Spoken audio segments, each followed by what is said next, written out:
I am the program manager at the People Center, and I have been there for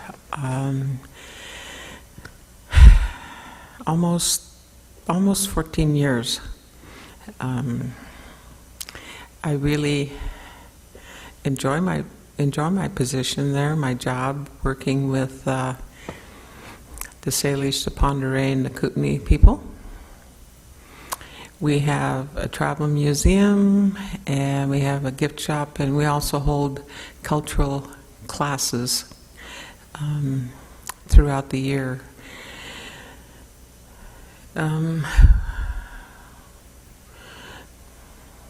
Before I came to the People Center, I worked for 19 years with the Salish Ponderay Culture Committee in St. Ignatius, and that was, to me, the ultimate job. I had, I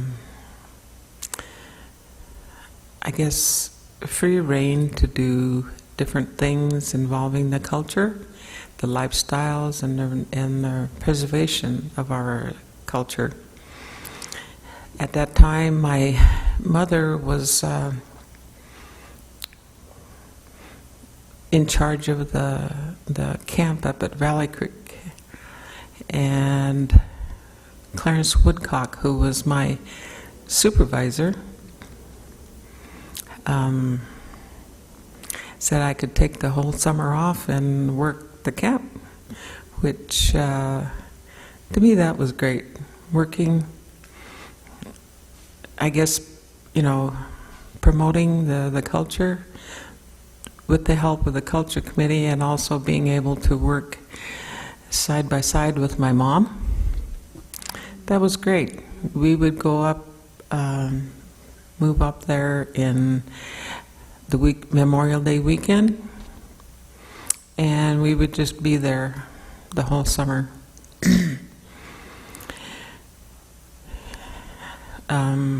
Until Labor Day weekend, I guess it was. I didn't have to go to the office. I didn't have to, it was like my childhood all over again. My childhood growing up in a very traditional, fluent-speaking family was what we tried to do up at camp, was to have the camp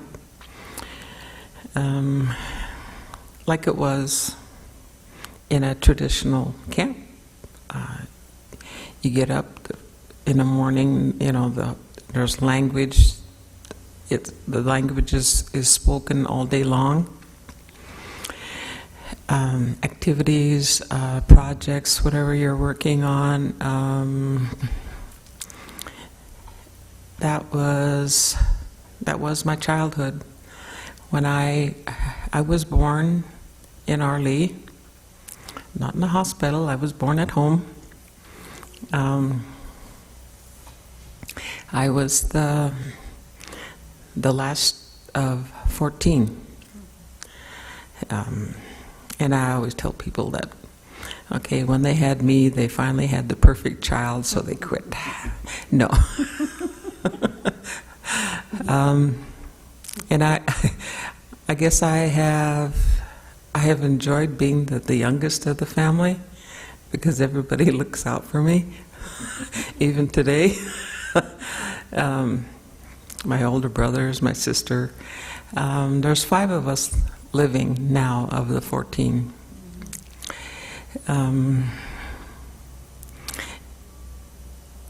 Just,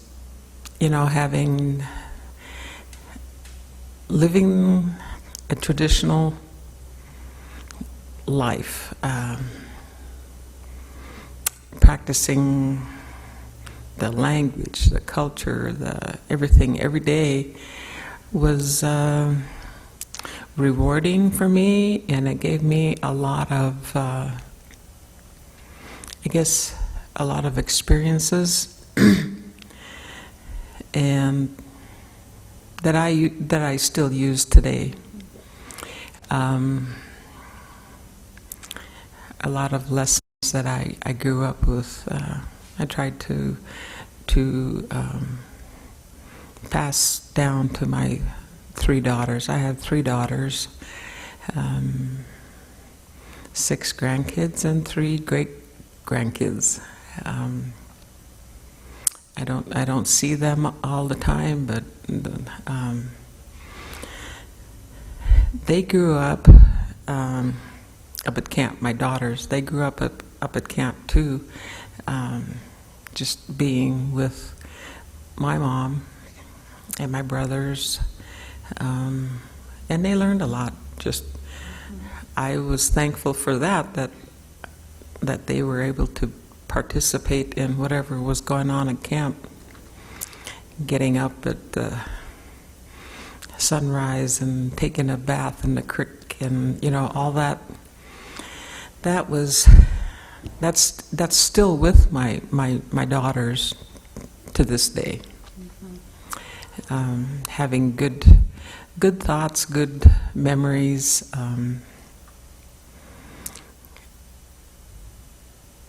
And the people that came to camp was a mixture of all kinds of different races, different families, different. The camp was open to the public. There was some controversy over that. But my mom was able to handle that.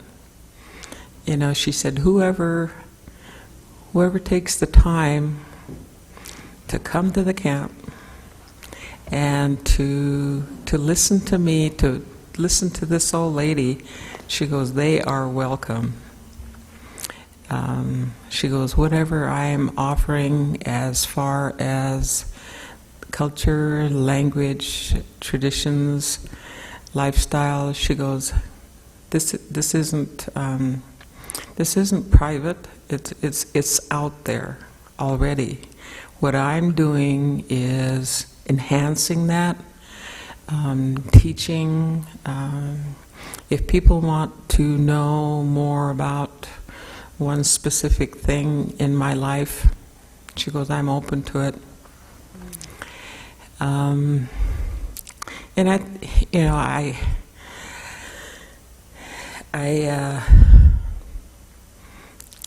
often think about that, and that's kind of how I would like to take what I've learned over the years and just pass it on to whoever wants to listen. I mean, if you don't want to listen, you can just walk away. I don't profess to know everything there is about Salish culture, lifestyles, but every year when I have a birthday, I'm getting a little older and a little more wiser.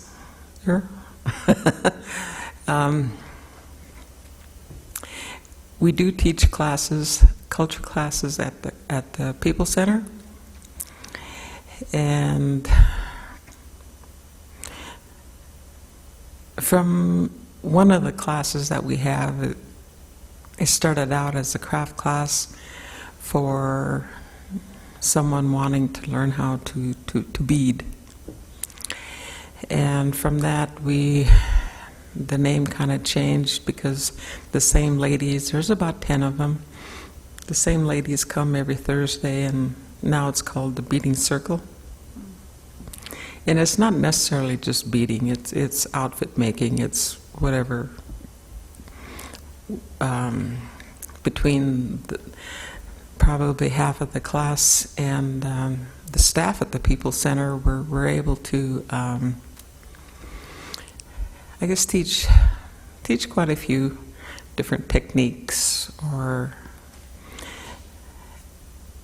the ladies in the beading circle have fun, and to me that's what it should be about. It shouldn't be, you shouldn't stress about your beading project, you shouldn't stress about whatever you're doing, it should be fun. If you're having problems, don't be afraid to ask anybody, because if we can't help you, we'll find somebody who can. And that, to me, that's how, like teaching the language. We also have a language class at the People's Center every Tuesday and Thursday from 1 to 2. And it seems to be working out. The times seem to work out. I'm being on staff there, I'm able to teach that class. We don't have the funds to employ anybody to come there and teach the class. We're still looking for other teachers. Ponderay, Kootenai, if you know anybody that would volunteer an hour, a couple days a week, we'd sure welcome them. And I think teaching the language should be fun. There's no room for stress. Don't worry about it if you can't say the word right.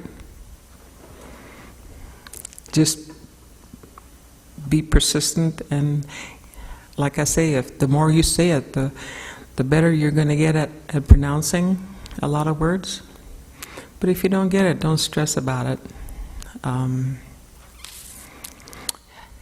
I enjoy teaching Salish.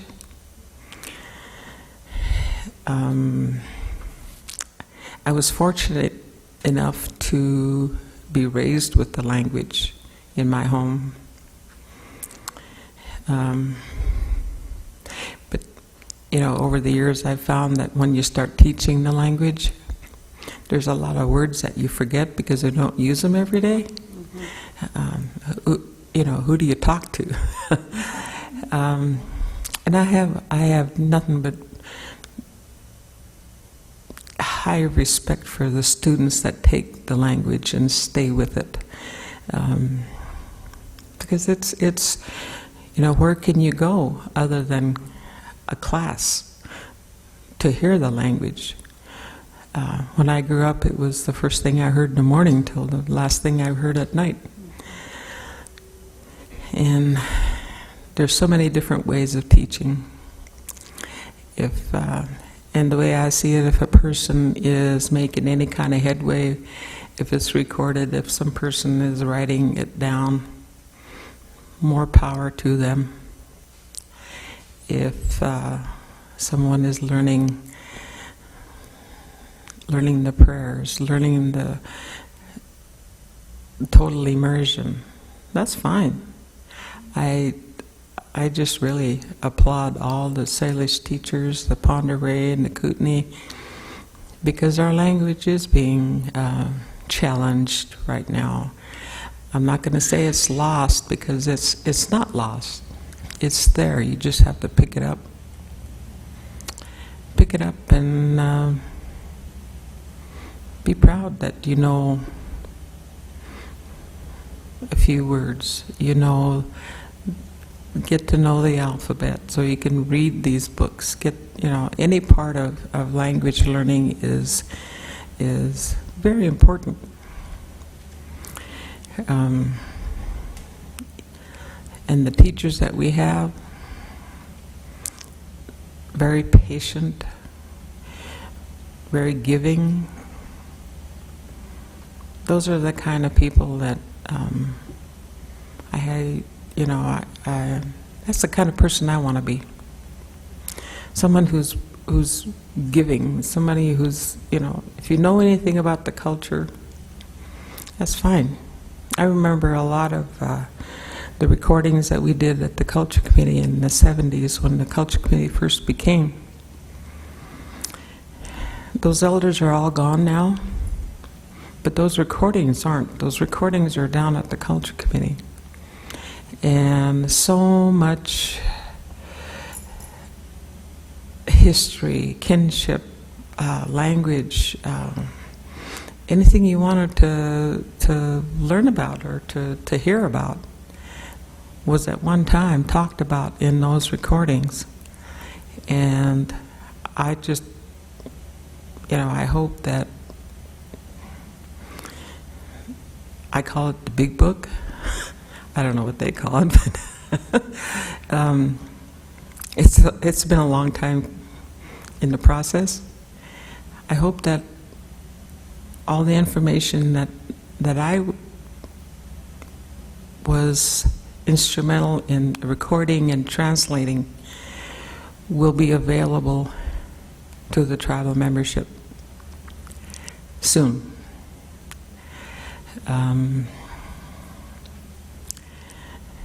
One of the elders back then was so happy that everything was being recorded. He was just so open and giving with his information. And he said time and time again, he goes, this is what I've always wanted for our children, for our fellow tribal people, that I can pass on what I know to these people, to the students in the schools, and it's not going to be lost. And he gave a lot. It was Pete Beaverhead. I had a lot of respect for Pete Beaverhead. He was so generous in his everyday life. Whatever he lived, he passed on. And he's one of the elders that said the language will never be lost. It's there. All you have to do is pick it up. It's up to you. You pick it up.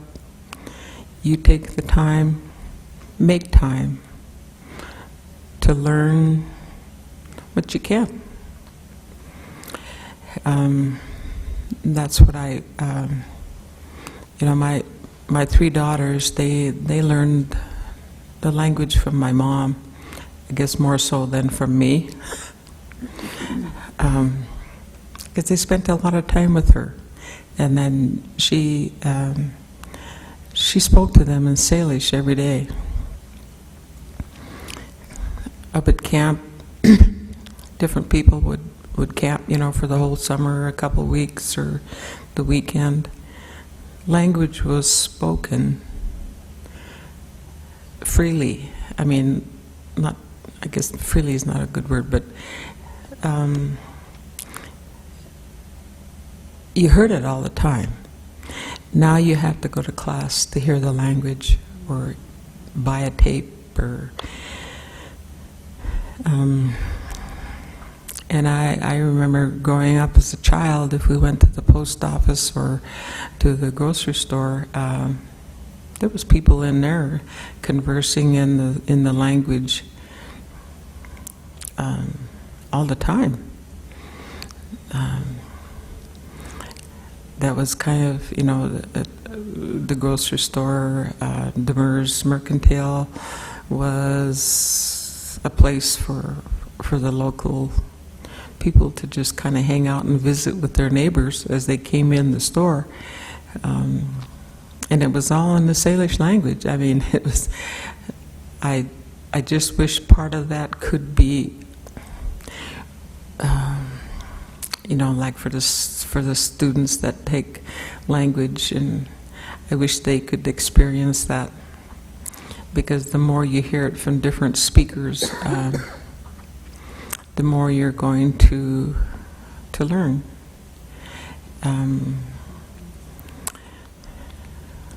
One of our elders a long time ago said, to know your culture, you need to know your language, because speaking to those elders, they're going to talk to you in their language, and if you don't know the language, or at least the part of it where you can grasp it, what they're talking about, unless somebody translates it for you, you're not really going to know the culture. And there's so many aspects to culture. like I said, at the People Center, we promote traditional lifestyles, history. We have the Tribal Museum.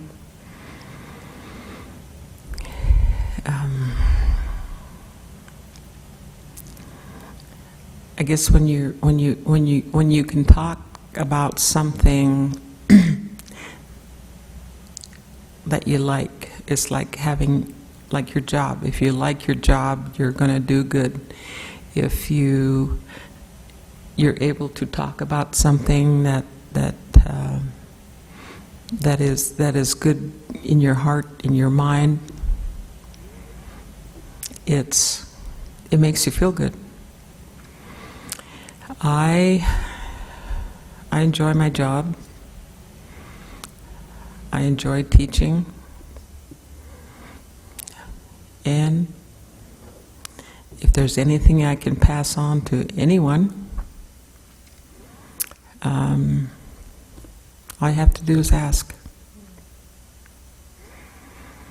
And that's where I'm at today. If you have any questions, I'll sure try to answer. What's the most enjoyable part of your job? What's the most enjoyable? I guess having the only tribal museum. You can walk through that museum and you can take a look at all the artifacts that we have there, the beadwork and the different types of clothing, and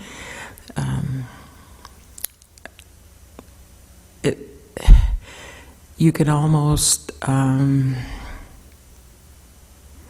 guess, picture yourself back in, when those clothing articles were being made, whether it's porcupine, because we don't have a lot of porcupine, the quill work, the saddles, the old time saddles. I've assisted some high school seniors that took on making a saddle, and that was fun. Going out and, I'm trying to remember all these things, a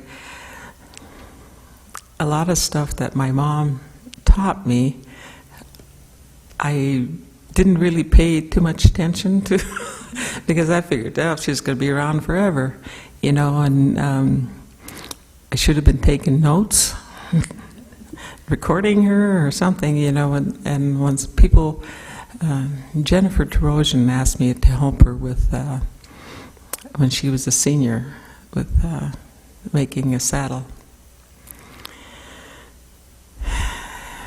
So I helped her right up until she turned it in, and it came out so nice.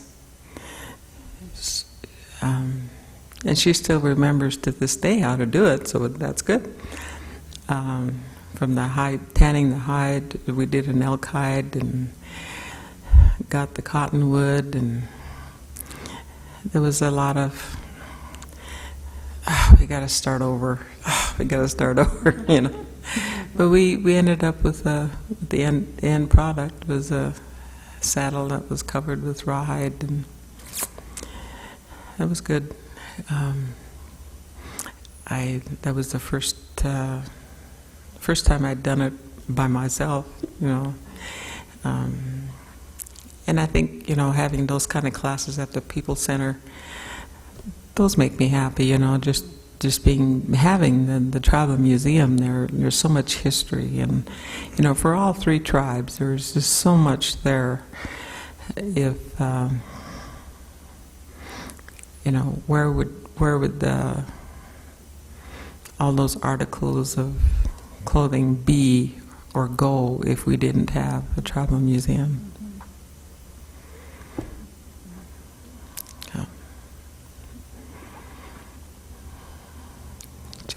Is there any plans on expanding the museum part of it? Because I got to see some of the stuff that you were having your back room, and you know you got quite a bit of store back there. Oh, are you? A bigger one that, because right now, you know, our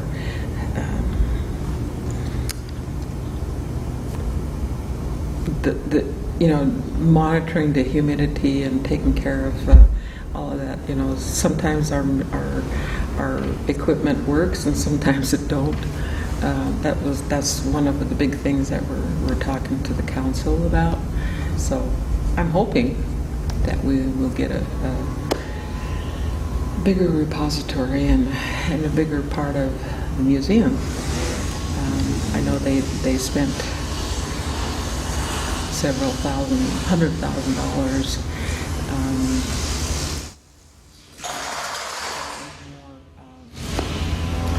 more artifacts, you know, from Doug Eller. You know, it'd be nice to be able to change the exhibits every 6 months or a year or so, because there's a lot there. Yeah. Thinking it's a shame that you gotta have it all stored back there. I know. Yeah, it is, because the museum isn't very big at all, and we just need more room. Barely scratches the surface to Oh yeah, to tell definitely. a story. Yep. So you talked a lot about growing up teaching and hearing language all the time. And if you think about today, a lot of kids don't get to experience that. So you having experienced it, what are some of the things that you would like to see carried on for younger generations that maybe didn't have the same experience you had? What are some things you would, whether it's values or learning or... I would like to see an expansion of Ngusim, not just on the southern end of the reservation, but, you know, if we could have one here and one in Elmo, you know, the immersion part of, you know, the minute you walk in the door, you're greeted in Salish and hopefully the languages all day long. And not only little kids, but I would like to see an immersion school for older people. To me, that would be fun.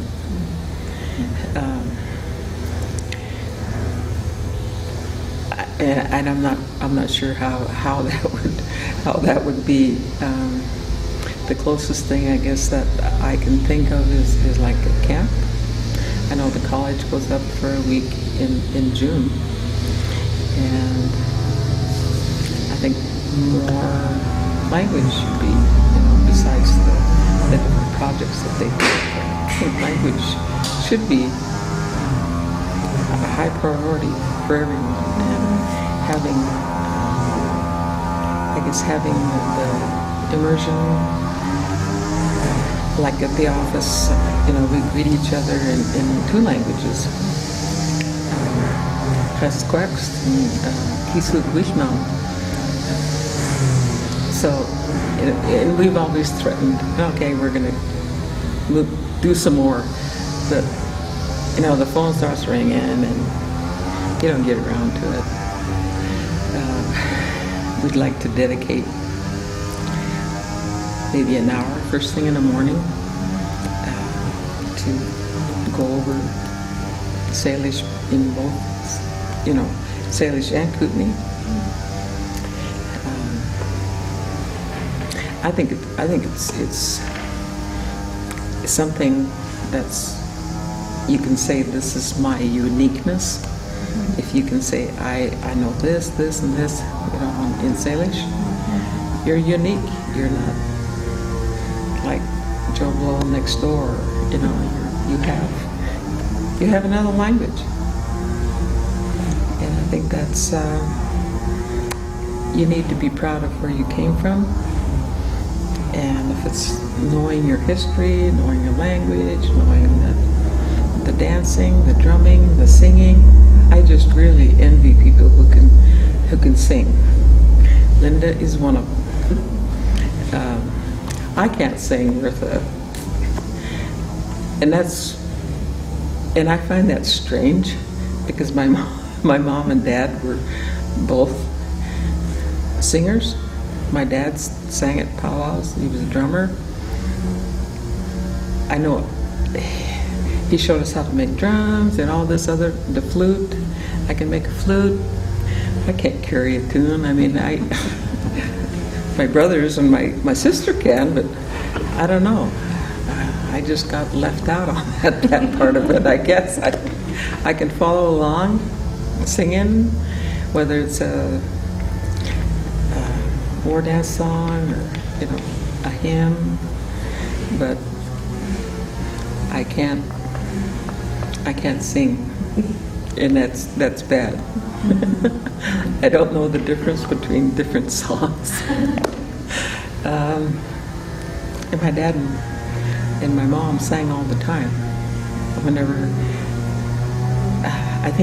they were in really good spirits, you know, really good mood, they'd always sing different songs. And whenever we swept, there were songs that it just went in one side and out the other for me. And I always regret that, because I think when a person can sing, that's good. I just love listening to Linda and her girls sing.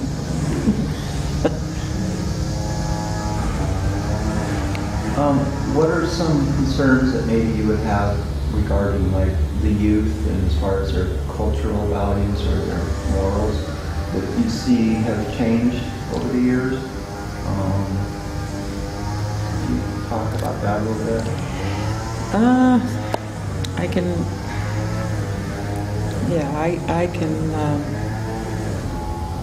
certainly, as a parent now, you know, if your children are young,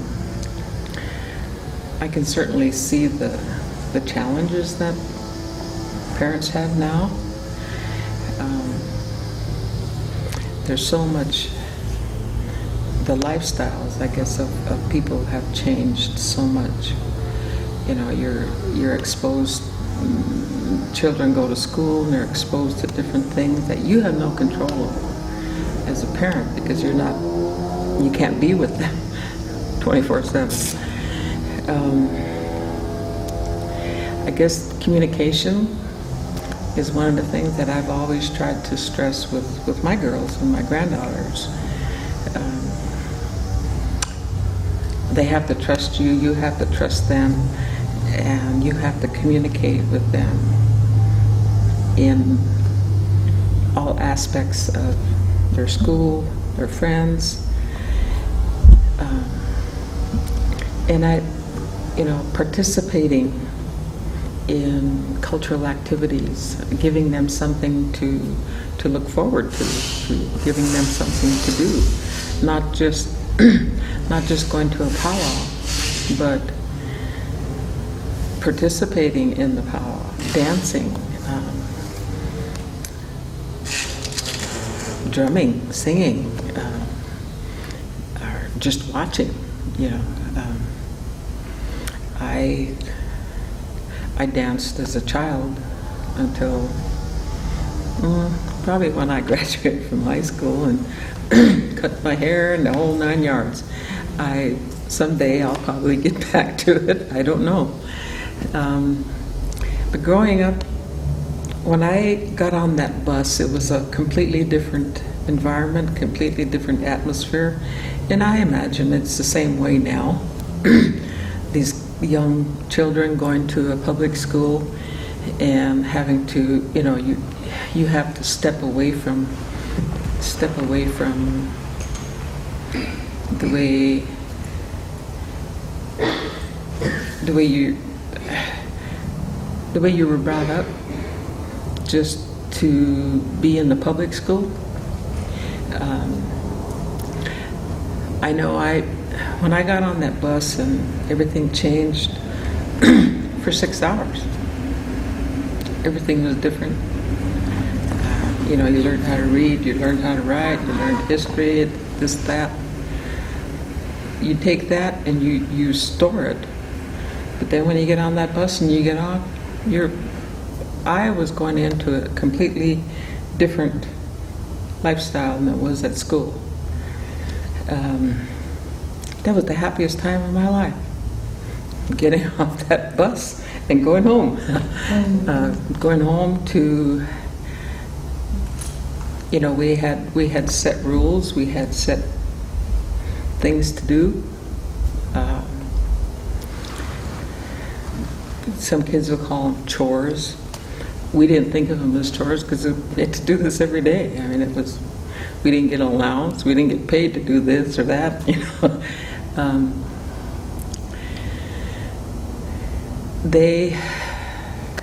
My mom and dad instilled in us, my brothers and my sister and I, instilled in us responsibility for our actions. If we did something that we knew was wrong, we knew there was consequences. We weren't. I guess I grew up in a whole completely different time because we didn't have electricity until I graduated from high school, and that was in 1964. So we didn't have the TV, we didn't have the radio, we didn't have all this stuff. I think the first time in 1963 is when my mom actually got a well dug at our house. We had to haul water from, you know, quite a ways, and every day was, you know, like it was a challenge, you know, just to get up and do this, and this. We knew we had to do it, you know, it wasn't, and my kids used to just,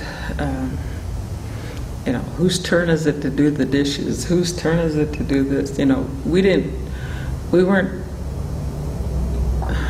allowed to argue with each other and say, it's your turn to dry, it's your turn to wash. We just did it. And that's one of the things that I tried to instill in my kids when they were growing up. If something has to be done, you just do it. It's nobody's, you know, we're not going to take a chart and say, so-and-so is going to do this and this and this. I mean, it's life. You get up in the morning, and if you see something should be done, you do it. I know there's, you know, the drugs and the alcohol and everything is so much more now, and I just, you know, I cringe when I think of people that have young kids just getting into junior high and high school. You know, it's a tough world out there, and I think the communication, finding them something better to do than to hang around town and be more apt to experience drugs and alcohol. I guess the communication. And you shouldn't make it so hard that they can't talk to you, but you shouldn't also, you know, don't go overboard and try to be their friend. You know, it's being a parent is pretty tough, and people do it though. And I applaud anybody that shows love and respect and trust in their children, and participation in sports activities, powwows, offer them more that you can see what they're doing. Get them interested in whether it's hunting or fishing or making an outfit, making a drum. You know, just keep them busy. That's what I say, keep them busy. Don't have any idle time to be playing games. Yeah.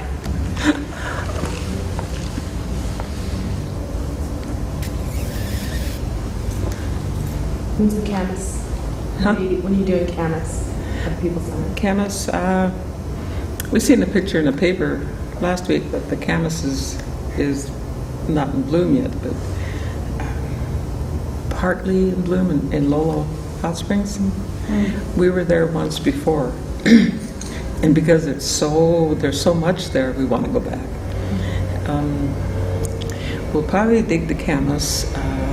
You have to wait until the flowers are all dried. So probably the end of June, maybe sometime in July, we'll dig the camas, and you can save it. Last year we dug all the camas, and then we saved it until we had our just before the powwow in August. So a lot of people are calling, and they want to go out and get the shout done, and so we'll probably keep everybody posted through the Charcusta or Salish website. And we plan to have some other classes. We want to do a hide tanning class. We had one with the beading circle, and they did so good with that one hide, they want to do it again. So we'll probably do that again. Teepee making, making teepees. Everybody always wants a teepee before the powwow, so that's a good class. Do you guys peel poles too? We don't do the poles. I mean, that's up to you. I guess because we don't have a vehicle to do that. Yeah.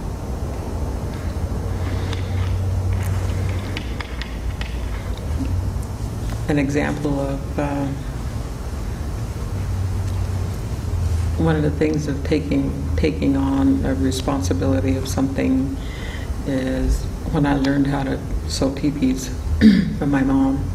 It helped her from a small child, and she always she liked to do teepees in the summertime, spring and summer, because she could take everything outside, all the canvas, take her machine outside and do it in the yard. My sister and I and my nieces, we always helped her. We'd carry the canvas out there and we'd roll it out for her, and she didn't have a tape measure, which I use now, but she always stepped it off. Whether she was making a 14, 16, 18 or bigger, she'd just step it off. And I often wondered, how accurate is that? But it was accurate. Over the years, I continued helping her, more so than my sister and my nieces. And that one day she said, "Come to my house and be there about 7. And I'm going to do a teepee. We're sewing this teepee for the St. Ignatius Church." So I get there and my brother had the canvas, and it was a big teepee. It was a 20-foot. Canvas was all spread or piled there. And she brings her little chair out. She always had a little folding chair. She brings it out and she sat down. And I'm standing there and I'm drinking coffee and waiting for her, to. She goes, "Well, you better get started." And I'm thinking, what? So what do I do? And she goes, "You've been helping me for about 5 years doing all the cutting and everything. Just I'm telling you where to cut and everything, but you know how to do this. Today you're going to do it all on your own." And I'm thinking, oh man, I don't know if I can do this. She goes, "If you make a mistake, we can always sew it back." And she goes, "But you know what you're doing. You just never have done it on your own." So I got a little irritated with her, and I'm rolling the canvas out there. And then I thought, okay, I know what I'm doing.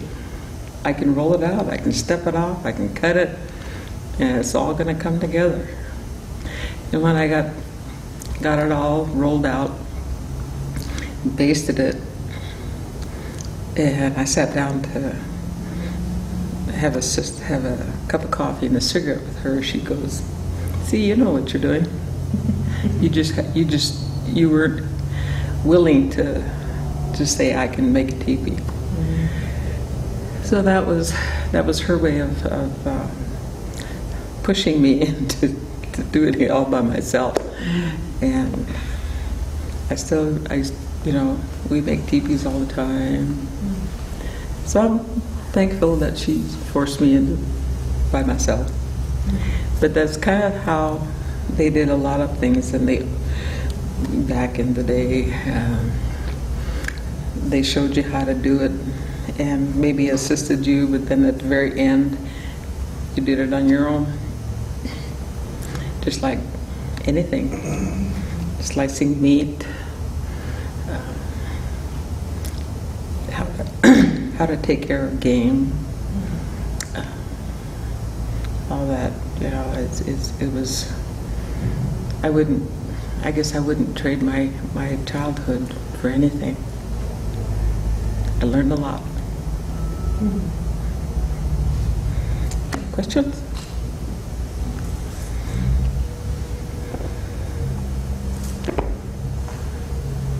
London. Yeah. Lucy.